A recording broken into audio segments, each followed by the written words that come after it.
मैं हूं अमीश देवगन और आप देख रहे हैं देश का सबसे बहुचर्चित और लोकप्रिय कार्यक्रम आर पार।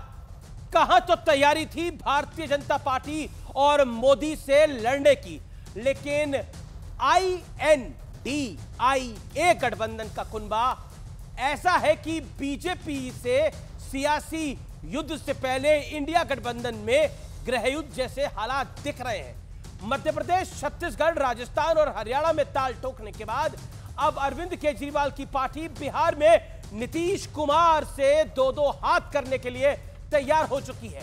यानी दिल्ली में हम साथ साथ हैं का संदेश देने वाले केजरीवाल बिहार से मध्य प्रदेश तक हम आपके कौन वाला संदेश दे रहे हैं। लेकिन मुद्दा इतना ही नहीं है, पीएम पद को लेकर भी खींचतान दिखनी शुरू हो गई है और वो स्वाभाविक भी है।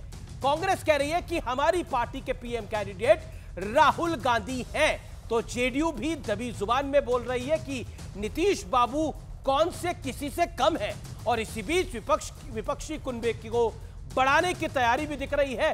सूत्रों का बड़ा दावा है कि इंडिया गठबंधन ने मायावती और अकाली दल से संपर्क साधा है, लेकिन चर्चा है कि मायावती उत्तर प्रदेश में 40 सीटें तक मांग रही हैं। अगर ऐसा हुआ तो कांग्रेस और अखिलेश यादव को कितनी सीटों पर सेटल करना पड़ेगा। आज इन तमाम मुद्दों पर होगी देश की सबसे बड़ी बहस आर पार। स्वागत है आपका आर पार के आज के एडिशन में।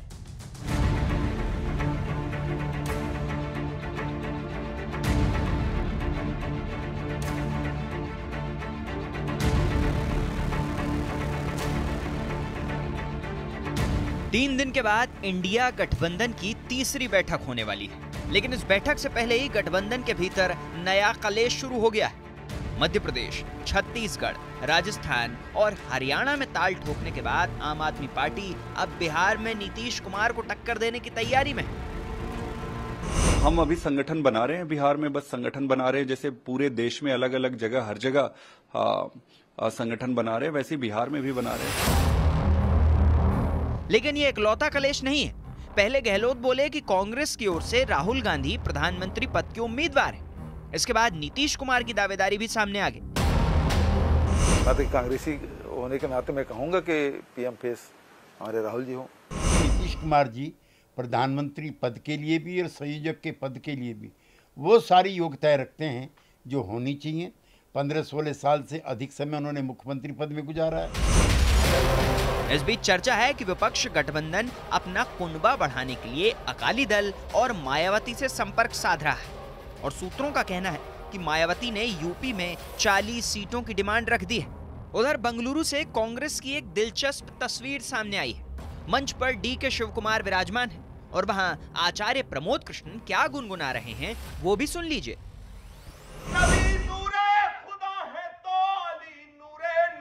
समझो न इससे कम गवारा था, न इससे कम गवारा है। लेकिन आज सबसे बड़ा सवाल है कि घर में मचे घमासान के बीच क्या विपक्ष बीजेपी का मुकाबला कर पाएगा। आज इसी पर होगी देश की सबसे बड़ी बहस। और अब वक्त है आर पार के सुप्रसिद्ध विश्लेषण का। आइए मैजिक स्क्रीन पर देख लेते हैं, मैजिक वॉल पे देख लेते हैं गठबंधन की कठिन डगर का विश्लेषण। चेहरा कौन? गहलोत और भूपेश बघेल, कांग्रेस के दो कद्दावर नेता, 2 सिटिंग सीएम ने राहुल को कांग्रेस का चेहरा बताया। जेडीयू ने नीतीश के चेहरे का एक बड़ा संकेत दिया, कहा नीतीश बाबू कहां किसी से कम है, इनका अनुभव बहुत है। टीएमसी ने के कई नेता ममता बनर्जी को अगला प्रधानमंत्री बता चुके हैं, अगला प्रधानमंत्री उम्मीदवार बता चुके हैं। यानी टीएमसी की माने तो ममता चेहरा है और INDIA गठबंधन के भी कई घटक दल ममता के चेहरे पर राजी हो सकते हैं। अगर इस समय कोई चेहरा है जिसके पीछे विपक्ष लामबंद हो सकता है तो वो ममता बनर्जी है या फिर शरद राव पवार होगा। लेकिन पवार की पार्टी किसकी है, इसलिए माहौल उनके अनुकूल नहीं है। कहीं साथ कहीं खिलाफ। आइए आपको बताते हैं।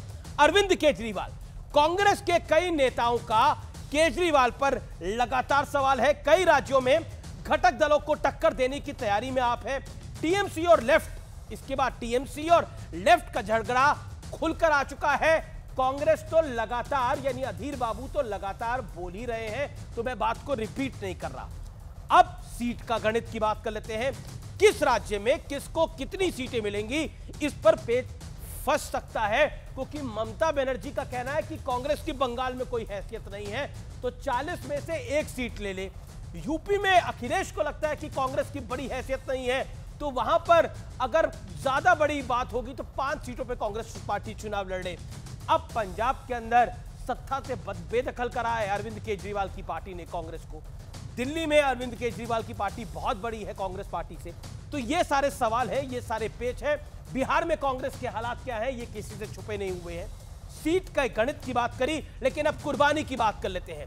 क्षेत्रीय दल हावी हुए तो ज्यादातर राज्यों में कांग्रेस को कुर्बानी ही देनी होगी, और ऐसा लगता है कि मल्लिकार्जुन खड़गे को क्षेत्रीय दल मनाने में कामयाब हो रहे हैं। इसलिए कामयाब हो रहे हैं कि मल्लिकार्जुन खड़गे को जो सूत्र कहते हैं, यह बताया गया है कि आप पहले दलित प्रधानमंत्री हो सकते हो अगर आप सबका साथ और सबका विकास करके चलोगे। बढ़ता हूं मैं आगे। कौन साइडलाइन हो रहा है? सूत्रों का दावा है कि गठबंधन में हैसियत को लेकर नीतीश और ममता में एक खींचतान है, क्योंकि ममता बनर्जी बहुत हावी है इस समय। बढ़ता हूं मैं आगे। बड़ा सवाल मतभेद और मनभेद के बीच गठबंधन कितना मजबूत होगा, यह बड़ी बात है। मेरे साथ कौन कौन है, आइए देख लेते हैं। मैजिक वॉल पे मेरे साथ सुनील यादव है, आपका स्वागत है, आपका अभिनंदन है। मेरे साथ गौरव भाटिया है, भारतीय जनता पार्टी के प्रवक्ता है। आचार्य प्रमोद कृष्णम जुड़ेंगे मेरे साथ, उनका अभिनंदन है। प्रियंका कक्कड़ है, प्रवक्ता आम आदमी पार्टी की, उनका अभिनंदन है। आप तमाम लोगों का स्वागत है। लेकिन शुरुआत आपसे कर लेते हैं सुनील बाबू, और 40 सेकंड में आपसे जानना चाहता हूं, आप सब गठबंधन की बात कर रहे हैं, लेकिन मायावती की तरफ से खबर आ रही है 40 सीटें देंगे तो वो मान जाएंगी, और कांग्रेस को यूपी में चाहिए 10 से 15 के बीच।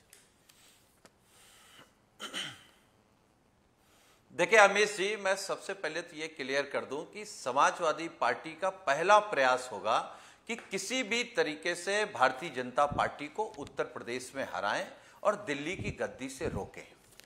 जहां तक सवाल जो आपने अपनी डिबेट की ओपनिंग की, आपने कहा कांग्रेस चाहती है कि राहुल गांधी जी प्रधानमंत्री बने, जेडीयू चाहता है कि नीतीश जी प्रधानमंत्री बने, तृणमूल कांग्रेस के लीडर और उनके वर्कर चाहते हैं ममता जी बने। तो ये तो स्वाभाविक है।